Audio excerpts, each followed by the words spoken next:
안녕하세요. 완전 평범한 매일을 매일매일 살아가고 있는 유니크입니다. 이번 영상은 올해 여름 휴가를 조금 이르게 다녀온 이야기, 그리고 좀 여기에서 뻗어나간 이야기들을 해보려고 해요.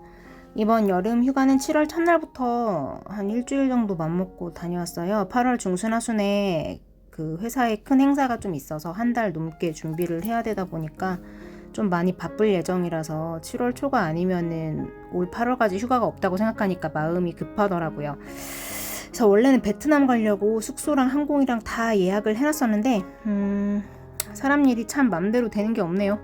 그 요양원에 계신 친정 할머니가 건강이 갑자기 좀 안 좋아지셔가지고 좀 한 치 앞을 내다보기가 힘들고 진짜 급하게 어떻게 될지 모르는데 제가 손녀딸이 돼서 해외에 나갈 수는 없는 그런 상황이라 그래도 국내에 있으면 만일의 상황에 빠르게 이동이 좀 가능하니까 이왕 휴가 기간을 길게 잡아둔 상황이니까 그동안 못 가본 국내 여행지나 가보자 그런 마음으로 여행을 좀 갔다 왔어요.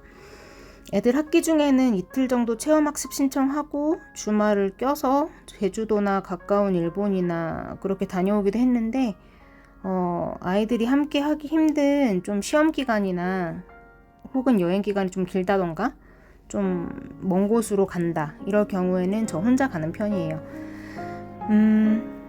혹시 여행을 혼자 가냐 이런 생각을 하시는 분이 계실까봐 잠깐 말씀을 드리자면 저는 여행을 혼자 잘 다녀요. 혼자 여행을 잘 다니는 이유는 첫 번째로 뭐 거리에 따른 여행 일정이나 그리고 또 거기에 따라서 여행 경비 같은 것들이 어쨌든 쓰이게 되잖아요. 예를 들어서 일본이나 제주도에 간다 그러면 아무래도 거리가 좀 가깝다 보니까 언제든 시간이나 뭐 이런 것만 좀 맞으면 갈 수 있다는 마음으로 3박 4일 정도 일정을 잡잖아요. 3인 여행할 때 항공기랑 숙소랑 뭐 기념품들이랑 뭐 이런 것들 생각했을 때 넉넉히 150만 원쯤으로 가능하더라고요. 그래서 실제로 지금까지 애들이랑 다닐 때는 그 정도 지출을 했었고요. 근데 만약에 미국에 애들을 데리고 간다고 하면 항공편만 평균 600만 원 이상 써야 되고 멀리 가는 거니까 이왕 간 거 뭐 최소 일주일에서 열흘 정도 숙소, 식비, 쇼핑 뭐 이런 부대 비용들 감당해야 되는데 한번 여행에 1000만 원 정도 태울 만큼 제 간이 크지도 않고 또 그 정도 능력이 되지도 않고요. 멀리 유럽 여행이나 미국 가고 싶으면 뭐 나중에 니들 커서 가라? 니들끼리 가라? 능력껏 가라? 뭐 그때 엄마가 돈 조금 정도는 보태줄 수 있어. 뭐 그러면서 교육을 하고 있어요. 두 번째는 짧은 거리 여행을 다녀도 사실 일정 잡는데 여기 애들이 좋아할까? 혹시 귀찮아하면 어떠지? 밥이 내 입맛에는 맞는데 애들은 싫어하면 어떡해? 하면서 눈치를 좀 많이 보게 되더라고요. 근데 이제 원거리 혹은 기간이 좀 길어지는 여행이 되면 애들 케어하면서 신경 써야 될 것들이 너무 많아서 그 돈을 써가면서 이렇게 즐기지 못할 바에는 차라리 혼자 가서 충전을 하고 오자 이런 이유가 있고요. 또 저는 미술관이나 박물관이나 이런 데 가서 좀 오래 보고 깊게 생각하는 거를 좀 좋아하는데 애들은 아니 뭐 꼭 애들이 아니더라도 사람마다 또 그런 거 못 견디는 성격들도 있잖아요. 그래서 저편하려고 혼자 다니는 거 좋아하기도 하고요. 아니 근데 이거 말하다 보니까 어느 날 유튜브에서 부모님 모시고 여행 가면 절대 안 되는 이유 몇 가지 뭐 이런 쇼츠를 봤던 게 생각나네요. 부모님들을 애들로 바꿔놓고 생각하면 딱 맞는 얘기죠. 세 번째는 결국 이게 가장 좀 큰 이유긴 한데 저는 저 혼자만의 시간이 좀 필요한 사람이거든요. 애들이 많이 컸지만 그래도 아직 좀 미성년자고 엄마 보호가 필요한 나이이기 때문에 또 제가 아무리 워킹맘이라고 하더라도 일상 속에 많은 그 관심들이 애들한테 집중이 됩니다. 회사 인사부서에다가 상담해서 집에서 가까운 지사로 발령을 받거나 업무 시간 내에 일을 빠르게 마무리를 하고 칼퇴근을 하는 이유도 결국 애들을 돌봐야 하기 때문인데 이러다 보면 이제 월화수목금 주중에는 직장에서 사람 상대하고 일 마치면 엄마로 출근해서 또 쉴 틈이 없고 주말에도 교회 일을 해야 하거나 주중에 미처 못한 일들 하고 또 청소하고 빨래하고 이러다 보면 또 쉴 틈이 없거든요. 제가 MBTI 검사하면 100번 할 때 100번이 다 ENFP가 나와요. 근데 이게 이제 극과 극으로 ENFP가 아니라 죄다 그 40, 60 혹은 45, 55 이런 식으로 딱 중간에 걸쳐져 있어요. 대체로 외향적이지만 사람이나 환경에 기빨릴 때가 되게 많아요. 그래서 혼자서 생각하고 또 정리하고 이런 시간이 좀 필요한 편입니다. 그래서 그렇게 한 번씩 한계가 올 때 좀 길게 여행을 가요. 그러면 또 이제 꿈처럼 조용하고 정돈되고 뭐 그런 시간을 보내면서 충전을 하고 그러고 다시 평범한 일상을 보낼 수 있는 그런 힘을 얻어서 복귀를 하는 거죠. 제 모든 그 사생활을 말할 수는 없지만 애들은 저랑 지내고 남편이 일주일에 한 번씩 집에 와서 애들을 만나거나 제가 한 번씩 밤샘 근무를 해야 할 때만 집에 와서 애들을 봐요. 이거랑 같은 맥락으로 제가 길게 휴가를 가게 되면 또 역시 남편이 저희 집으로 와서 아이들을 또 봐줍니다. 이번 휴가 때도 남편이 집으로 좀 와줬어요. 저와의 관계랑은 어찌됐든 애들한테는 좋은 아빠니까 뭐 그 점은 고맙게 생각합니다. 나중에 제가 더 많은 것을 말할 수 있는 그런 기회와 조건이 되면 그때는 저도 좀 속 시원히 말 좀 해보고 싶거든요. 지금은 뭐 임금님기는 당나귀기 뭐 그러면서 혼자 속으로 많이 삭혀야 되는 그런 인고의 기간인 것 같아요. 이번 여행은 전라도의 그 대나무 숲에도 가보고 푸바오 생각 많이 했어요. 부여의 박물관도 가보고 또 그 근처에 유명한 절에도 가고 남이섬에도 가보고 그 근처에 어디 뭐 동굴 있어서 거기도 가보고 오랜만에 전쟁기념관도 다시 가보고 혼자 이리저리 운전도 하면서 앞으로 나는 뭐하고 살아야 되나 뭐 그런 생각도 하고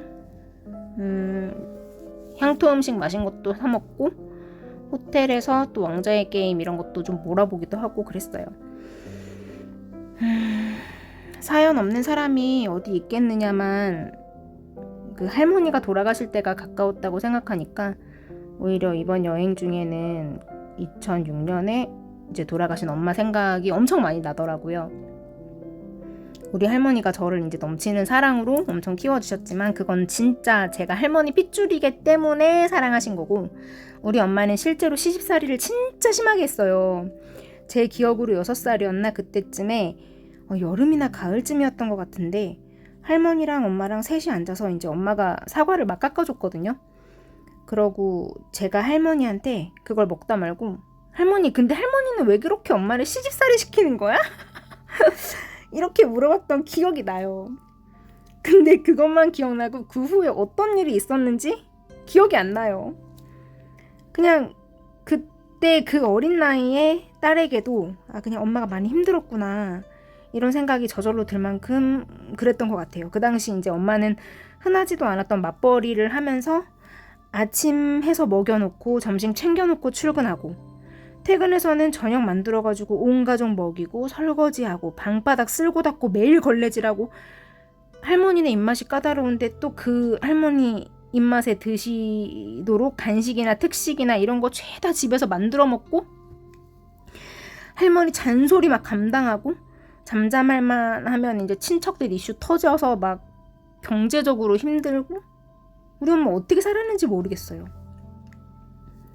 그래서 여행 기간 중에 간간히 이제 모녀 여행객들이 보여요. 그러면 마음이 좀 아릿하기도 하고 이제 8월이면은 엄마 돌아가신 지 18년 주기가 되는데 우리 엄마 벌써 천국 간 지 18년 됐다 이런 생각하니까 또 기분 이상하고 아무튼 할머니 건강 문제로 베트남 여행 취소하게 된 거였지만 할머니가 이제 소천하시는 일은 너무나 임박해서 당연한 일이 된 거고 그냥 만 48세 그러니까 지금 만 41세인 저보다 고작 7살 이제 많은 나이에 천국에 갈 수밖에 없었던 우리 엄마 생각을 되게 많이 했던 것 같아요. 제가 뭐 돈을 많이 버는 직업을 가진 건 아니지만 나름 노후 대비를 열심히 하고 있어요. 외식 거의 안 하고 다른 데 돈 많이 안 쓰려고 노력하고 저축 개념으로 이제 노후 대비만 하다 보니까 그래도 한 번씩 숨 쉬듯이 여행 가는 거는 제 열심에 대한 보상으로 생각하면 이렇게 한 번씩 여행 다녀올 수도 있겠구나 그렇게 되더라고요. 저를 위한 노후 대비는 한다고 하더라도 애들 미래를 위해서 대학 등록금이나 그런 걸 미리 저축한다든지 애들 결혼 자금을 저축한다든지 사실 그런 것까지는 챙길 수가 없어요. 그래서 좀 미안할 때가 있거든요.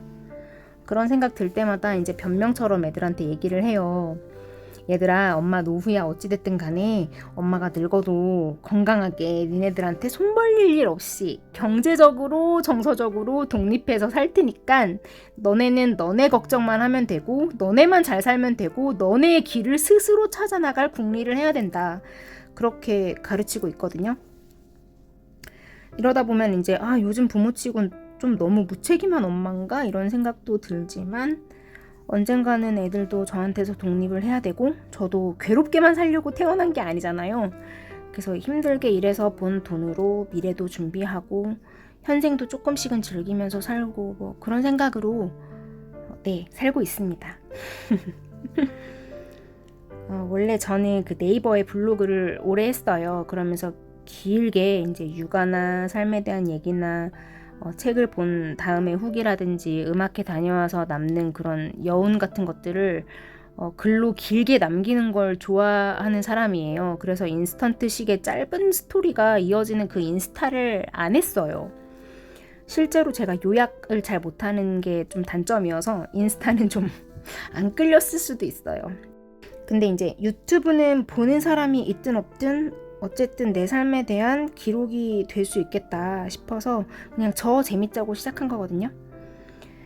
조회수는 뭐 100, 200 이렇게만 넘어가도 행복하고 일주일에 구독자가 한 명만 늘어나도 신기하고 또 어쩌다 댓글이 달리면 또 신나기도 하고 아무튼 유튜브 덕분에 즐거운 일상을 살고 있어요. 결론은 오늘도 제 얘기 들어주셔서 감사하고 이 중에 공감되는 이야기가 있으시다면 좋아요나 구독도 한번 눌러주셔도 좋고요. 제 영상은 열흘 뒤에 또 올라오니까 열흘 뒤에 또 오세요. 토, 일, 월, 화, 수, 목, 금, 토, 일, 월 거의 한 열흘간의 이른 여름 휴가를 다녀온 것 같아요. 아까 전에 집에 도착한 게 한 4시, 오후 4시 정도였는데 또 내일부터 다시 현생을 살아가야 합니다. 다시 도시락 싸고 일하고 피아노 치고 감사랑 또 놀고 감사? 그런 일상이 다시 이어질 거고요. 제 영상을 끝까지 봐주신 여러분께 감사하고 몇 명 안 되시는 구독자 여러분도 감사해요. 또 오실 거죠? 뿅!